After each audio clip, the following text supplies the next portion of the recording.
Hello, Internet, and welcome to another episode of Experimental Cataclysm, the show where we talk about recent changes to the experimental version of Cataclysm Dark Days Ahead. In an effort to catch the show up and make things easier on myself moving forward, there is a bit of a change this week. Normally, I have a cutoff for this show, which is the Monday before the video comes out. This week, however, instead, I've made my cutoff date Saturday the 19th. There were fewer big changes than usual, so this does allow me to cover more stuff and kind of shave off a bit of work that I would have to do for the next show. I am finding out more about my health issues as well, in case you have not watched the video where I talked about those things. So trying to make everything fit together in a way that lets me get work done without burning myself out or failing to do my job or etc. is kind of important. So yeah, not a huge change, but anyway, with that stuff out of the way, let's get into the video. First up today, we've got some tweaks for the in-game tutorial from Zilk and Surge. Basically, this makes the tutorial more visible and also addresses a small issue. Now, I probably would not have noticed this change if not for GitHub actually sending me a notification about it.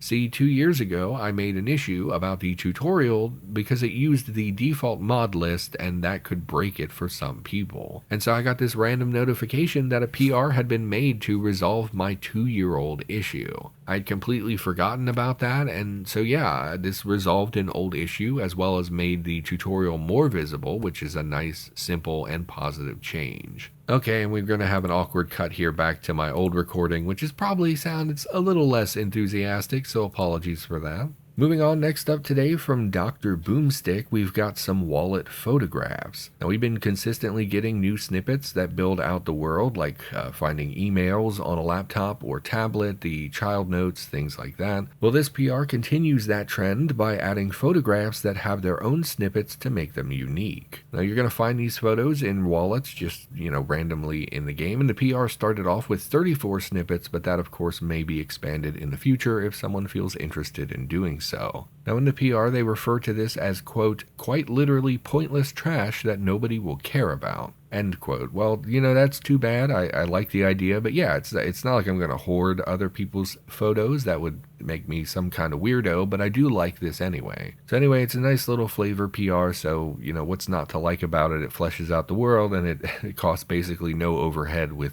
resources or anything like that trying to run the game. Next up from Ampersand55, we've got the addition of iced tea and iced coffee. Now the way this works is that if you have sweetened tea or sweetened milk coffee, they now have the eaten cold flag, which will increase their morale when they're cold. Also, when they're cold, their names will be changed to iced coffee and iced tea respectively. Now obviously this isn't a game-shattering change that is going to affect every single player or anything like that, but statistically almost everyone watching this enjoys a nice cold tea or cold coffee every now and then. So your change gets a shout out. Hooray, iced coffee. I like iced coffee. I don't know. Next up today from Aleph, we've got change to vehicle examination. Now previously, when you examined a vehicle, the selected tile in the vehicle screen would be the tile with your seat and controls. Now the automatically selected tile is based on whichever tile you actually examined. So if you examine your car door, well, when the vehicle screen opens up, your car door will be automatically selected. Now this is a very simple change, but I do think it's overall pretty good. This saves people from having to navigate the vehicle screen, which I guess would help out a new player. Now I know some people struggle with going from a vehicle on the main game screen with sprites to the ASCII display and not really understanding what they're looking at. Ultimately though, this is not a huge change, and the main thing I thought when I saw this was, great, now my tutorial videos about vehicles are out of date, but I think that about a lot of changes. I hate making tutorials for this game, by the way. It's why I mostly don't do them anymore. Everything changes all the time, and then someone gives me a comment like a year later saying, this is wrong, your tutorial sucks, and my heart breaks a little. But anyway, this is a nice little change, so, let's just move on here. Next up today from Leon, I'm sorry, I definitely would end up saying your name wrong, so I'm just going to call you Leon if that's okay. Anyway, this PR added the ability to drop items from a ledge onto zombies below you, or enemies below you, not just zombies. So in other words, you're on a roof, let's say, and you drop a bowling ball off the edge of the roof onto a zombie beneath you. Now that itself is fine with, I have no problem with that, that's cool. My general thinking though is that it's just not really gonna work out in my favor most of the time. Enemies below are moving around so much, and usually the stuff in my backpack is stuff I want to keep that I don't really want to drop on a zombie horde. So I initially thought this would be good for when zombies chase you up a drain pipe to the roof. You could sort of pick them off by dropping stuff on them. But in those situations, I usually don't have anything to drop on them, and then the inaccuracy of spotting them below you and trying to line it up, I just don't see me using this. Now that said, I do like this PR. It's a neat idea that I would not have thought of had you not added it. I just don't think I personally will get much use out of it. So there you go. If you're interested, you can start dropping stuff on enemies below you when you're on a roof or whatever. Next up today from Night Prianic, we've got more detailed information for player attributes in the character creation screen. Now this is pretty straightforward. It provides quite a lot of detail for your attributes. This is pretty great, just like objectively is a good thing, especially for new players. Now I don't have much to say about this. It is very straightforward, but yeah, I love this. It's the sort of thing that moves the game towards being like more player friendly. A lot of our beginning players don't really know what they're doing, and they have to go online and look for video tutorials, and this takes some of that away. Instead of someone making a video about what all your attributes do, it's now listed in the game. So I'm always on the lookout for how things are going to affect new players, so yeah, praise and etc., but let's just move on. Next up, we've got a few more character creation related things, and the first one is from Frizz, and it adds some character backgrounds that are enabled by default. Now the purpose for this is because our characters always started with a 0 in every skill unless the player altered it, which is a bit silly. Most humans have some basic skills due to education or pretty universal experience among all people. For example, anyone who has ever driven a vehicle is going to have some amount of driving ability. Most people in 2023 have some amount of computer skills, and so these backgrounds add basic player skills that are enabled by default. And having a look at the character screen at the time of this recording, it means that I have the following skills for free. I have a 1 in applied science, computers, electronics, fabrication, food handling, healthcare, mechanics, and social. And then we additionally have a 2 in vehicles. Now the only one here that I would dispute a little bit is the 1 in mechanics, because a lot of 1 mechanic stuff is, I think there are a lot of people in the world who do absolutely nothing with a vehicle. But other than that, most of us have bandaged a simple wound, or cooked, boiled an egg, or, or built something in shop class when we were a kid, or just anything. These skills make sense to me. Having a 2 in vehicles also makes sense because, again, anyone who has driven has some basic levels in driving. Now, I have no real opinions on whether this is adequate or if there should be more or less. I really don't know. I'm just happy in general to see some baseline skills like this. These are also based on multiple backgrounds, and if you want to start with 0 skills, you can simply toggle those backgrounds off. Or you can pick and choose. For example, one is a high school graduate background. Well, maybe your character didn't graduate high school. Or maybe you're like my sister and you never got your driver's license, so you can cancel that background. Splitting these into multiple backgrounds was a really good call. The ability to customize is obviously very important in this game. So yeah, it's just an all-around fantastic change in my opinion. I really like this. It's nice to finally have some baseline skills for like a universal for everyone without having to put points in them specifically. Now the other character creation related changes were also connected to backgrounds and skills. Now this is from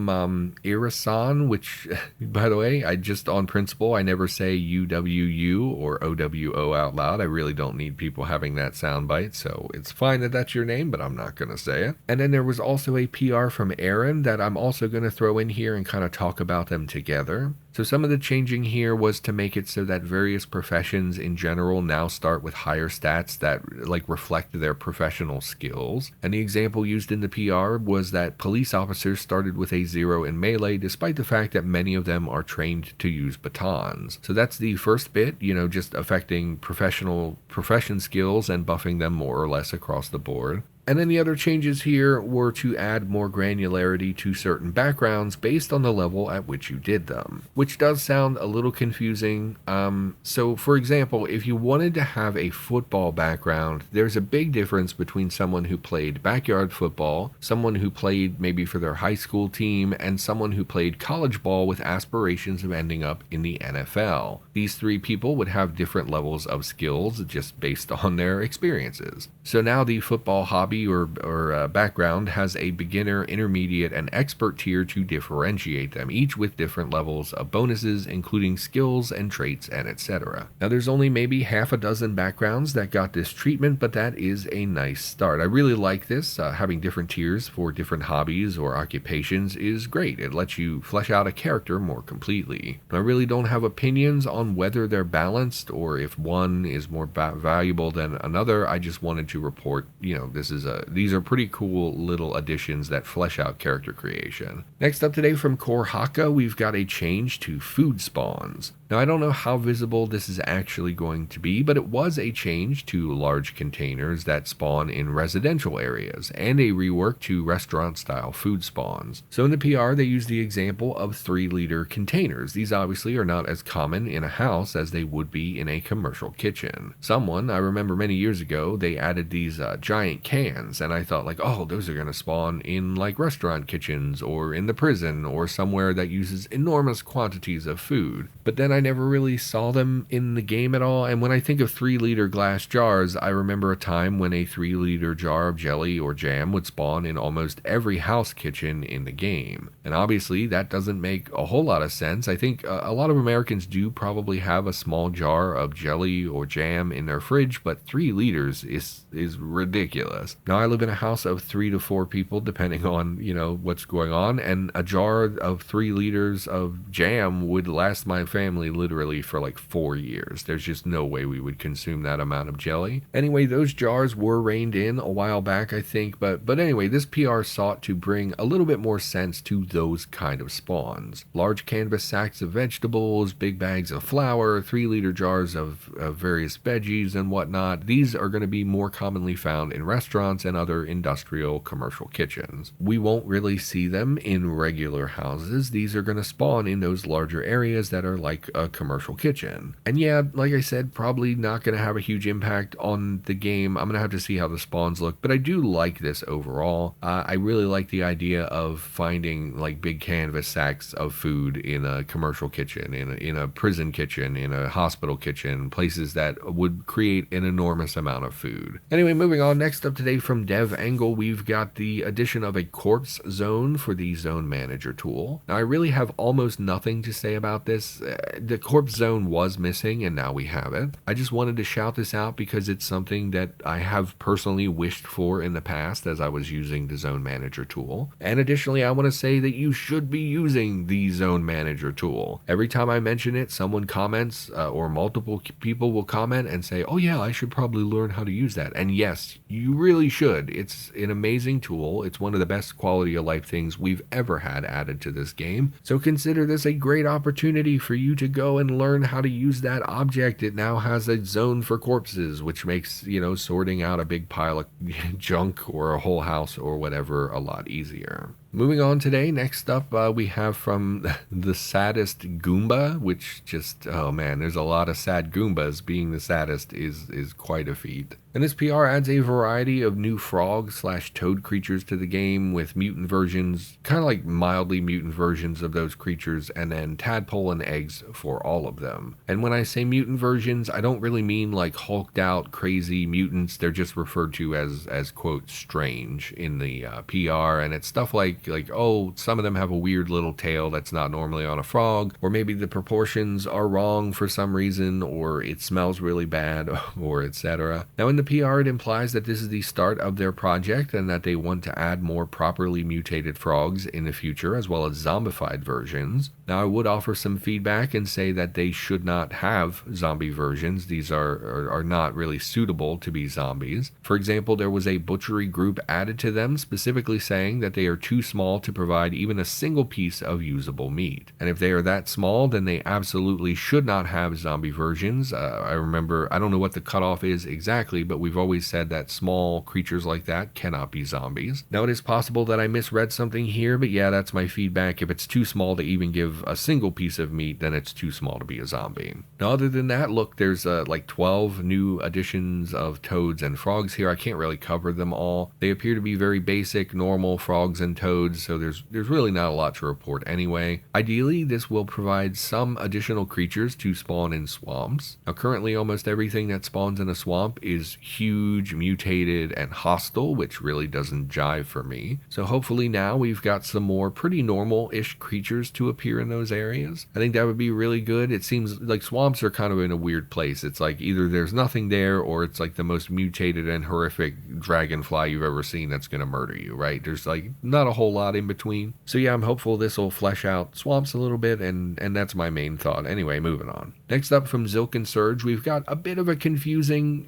thing related to the ability to randomize the start of the game as well as the start of the Cataclysm. Now, previously we had the ability to manually input a date in the, I think it was in the world creation screen, that let you choose when the game actually started. Now, this PR moved it from that menu and instead made it on the scenario screen in character creation. And unfortunately, when they made this change, they also made it so that you could randomize that date, but you could not actually manually input one. And not every scenario allowed for this randomization, since some scenarios set their dates manually. Now, unfortunately, they removed the ability to manually specify the start of the game, and people complained about that. And then when I saw people complaining about that, their issues were being closed without explanation. So that really triggered me, because it seemed like they were ignoring a really basic request. Like, people were saying like, hey, we had this feature for like 6 years. Why was that removed? We can't manually specify a date anymore. And there was never a reason given. They just had the randomized option, and then whenever someone complained about it, they deleted their issue on GitHub. Now, this rubbed me the wrong way, and if I'm being honest, I've just been really stressed out with a lot of my health stuff that I've been talking about on the channel, so I felt really triggered and irritated by this. So I made an issue as well, basically calling them out, trying to be like, hey, stop deleting those issues. They're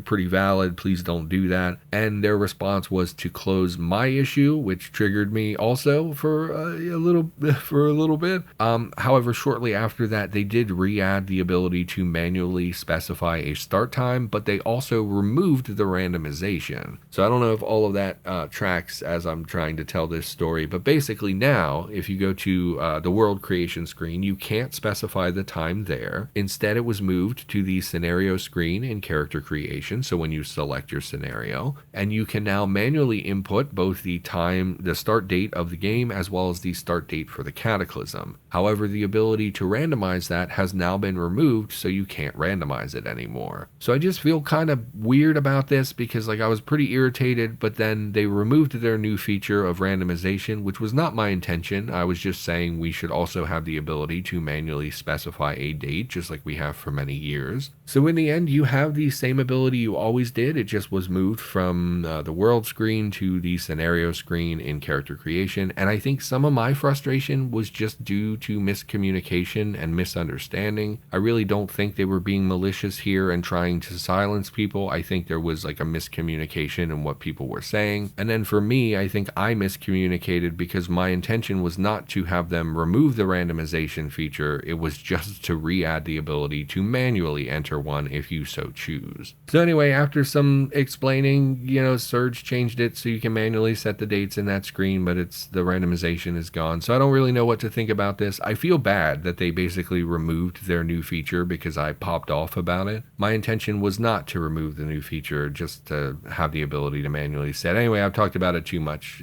You get it, or maybe you don't get it, but I have expressed myself at this point. Moving on, next up, we've got a series of PRs to change various things about defense mode. Now, if you're not familiar with defense mode, yeah, no one is. Don't worry about it. It was a game mode that for the last 6 or 7 years remained completely untouched, undeveloped, and pretty terrible. Now, people have often talked over the years about going back and trying to fix it up, but no one ever did. And it was a game mode that was included with the game and was essentially one of those like you defend a point against hordes of enemies while you buy stuff in between waves to gear up for the next enemy and blah blah blah. Now, this is a concept that has existed in games basically since games were invented talented, but makes me personally think of Gears of War. Now, the various PRs that are listed here, they do all kinds of stuff, but I realize that I don't really know much about defense mode in the first place, so I don't really know how to talk about it. And when I went to test it, I was expecting kind of like a faster paced, sort of like an intense experience, like, oh, I can play for like an hour and understand it and then relay that to my audience. But the nature of Cataclysm is, it's pretty slow and plotting with long crafting times and building things and fleshing out your world, so I didn't really get much information here. So I played defense mode for like 30 minutes and I only killed like 4 enemies. It was definitely not the vibe I was expecting. I was expecting a lot more like hordes type stuff. And then I planned to really give it like a few hours, play it out, but I just don't care.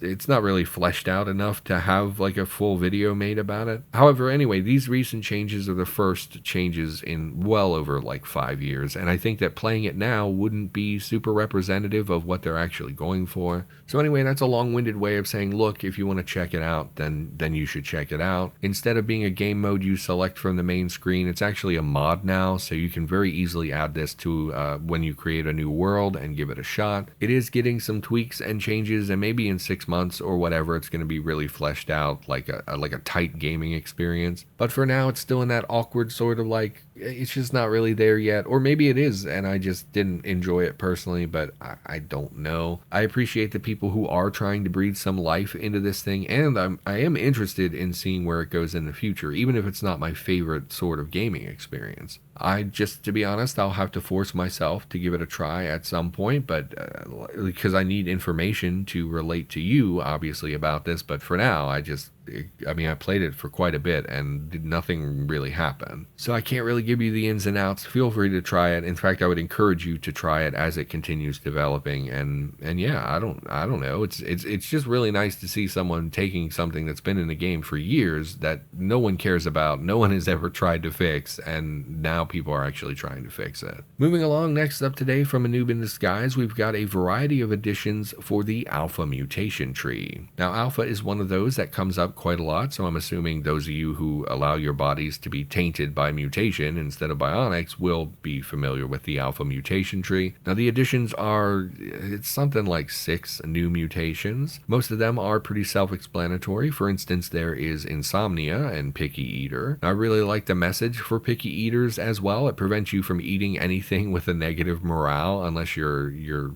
starving, basically. It just says, quote, "You deserve better food than this," and I don't know, I really love that. Anyway, this stuff fleshes out the idea that alpha is like very self-absorbed. They believe themselves to be the pinnacle of all things, looking down on everyone around them. Superiority complex, vanity, I deserve better food, etc., etc. There were a few other tweaks as well to prime intelligence and disintegration. But anyway, as always with mutation changes, this is not my area of expertise. To me, these seem cool and flesh out an archetype of a character, and I like that. Obviously, those of you who love the alpha tree will be way more informed about this than I am, and I would encourage you to check out the PR if you want more specifics on any given, mutation or whatever. There's a link in the description of this video. And then finally today from Kamayana, we've got some rework to cables. So we've discussed cables previously. This is a system that allows you to plug your tablet or various tools directly into your power grid or vehicle power without requiring you to use battery power. Now, the PR is laid out neatly with numbered explanations on what changed, which is absolutely lovely, so I'm just going to read these out loud basically. Cables and devices can now be extended using extension cords, which is great because most items have a very short cable length by default, which I'm not complaining about. Most things in real life do not have very long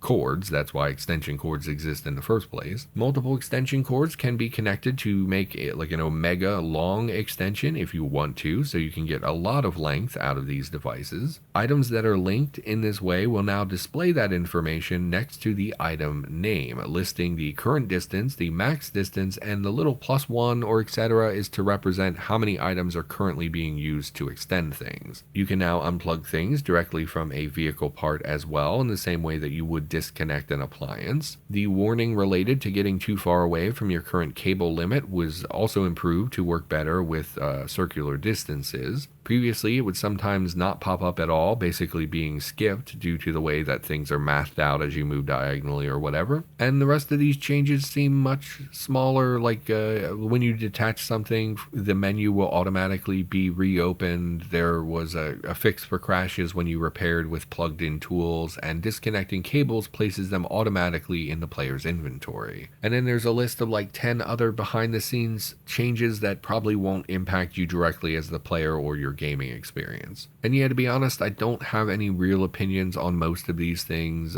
Being able to plug extension cords into extension cords seems like really great, and is probably the biggest thing in this PR that I think people will be happy to see. Sometimes you really need that extra distance, and being able to like chain them together is just a great feature. So anyway, aside from me being very lazy and just reading you the bullet points, I don't have a lot of thoughts here. And with that, I believe this video comes to a conclusion. I did make the video cutoff date the 19th, hoping that I would be able to catch up because I'm so behind, but I, alas, am still running behind schedule. Now, regarding my health, I did make a video about my recent heart issues. If you're interested and you haven't seen it, it's on the channel. As of the time of this script/audio recording, I still have not seen my cardiologist, so it's still not really clear how severe my issues are. It could be very severe, or it could be something that is easily controlled with medication, so I really don't know. Now, regardless of all of that, everyone, thank you for watching. Hopefully this video has helped keep you informed about the game's development. I'll be back in the near future with another episode, and I'll see you next time.